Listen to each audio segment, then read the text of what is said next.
कहानी का नाम। साया गांव का नाम था बरेलीपुर। वहां के लोग बेहद धार्मिक और मेहनती थे, लेकिन इस गांव के एक पुराने मंदिर की खंडहरों में कुछ ऐसा था जो लोगों को रात में उसके पास जाने से रोकता था। कहते थे कि उस मंदिर में एक साया रहता है जो हर अमावस्या की रात को जागता है। रवि नाम का एक युवक जो हाल ही में शहर से गांव लौटा था, इन बातों को अंधविश्वास मानता था।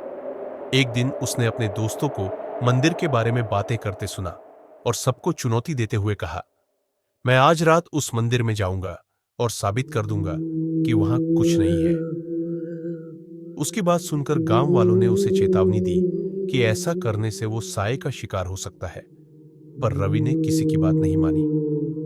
रात गहरी होते ही रवि अपने हाथ में टॉर्च लेकर मंदिर की तरफ बढ़ा। जैसे ही वह मंदिर के पास पहुंचा, उसे अजीब सी ठंड महसूस हुई। चारों तरफ सन्नाटा था, बस मंदिर के भीतर से हल्की सी सिसकियों की आवाज आ रही थी।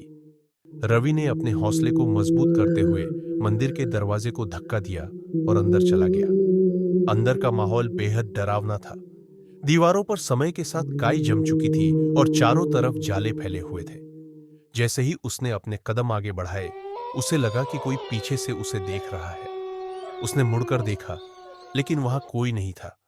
वो जैसे ही गर्भगृह में पहुंचा, उसकी टॉर्च बंद हो गई। चारों तरफ अंधेरा छा गया। अचानक उसने महसूस किया कि उसके चारों तरफ किसी के पैरों की आहट हो रही है। रवि घबरा गया और अपनी टॉर्च को फिर से चालू करने की कोशिश करने लगा। तभी एक ठंडी सांस उसकी गर्दन पर महसूस हुई और किसी ने उसके कान में धीरे से फुसफुसाया, तुम्हें यहां नहीं आना चाहिए था। रवि की रूह कांप उठी।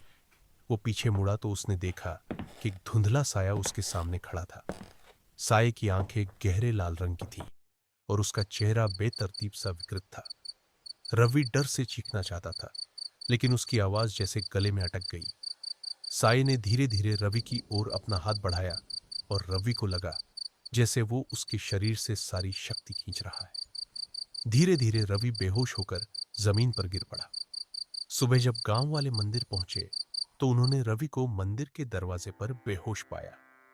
उसके चेहरे पर डर और घबराहट के निशान थे और उसकी सांसें बेहद धीमी हो चुकी थी। किसी तरह गांव वालों ने उसे होश में लाया, लेकिन वो हमेशा के लिए बेजान सा हो गया। उसने उस रात के बारे में कभी कुछ नहीं बताया, लेकिन उसकी आंखों में डर और दर्द हमेशा दिखाई देता था। गांव वाले कहते हैं कि उस रात रवि ने साये को देख लिया था और वो साया उसकी आत्मा का एक हिस्सा अपने साथ ले गया।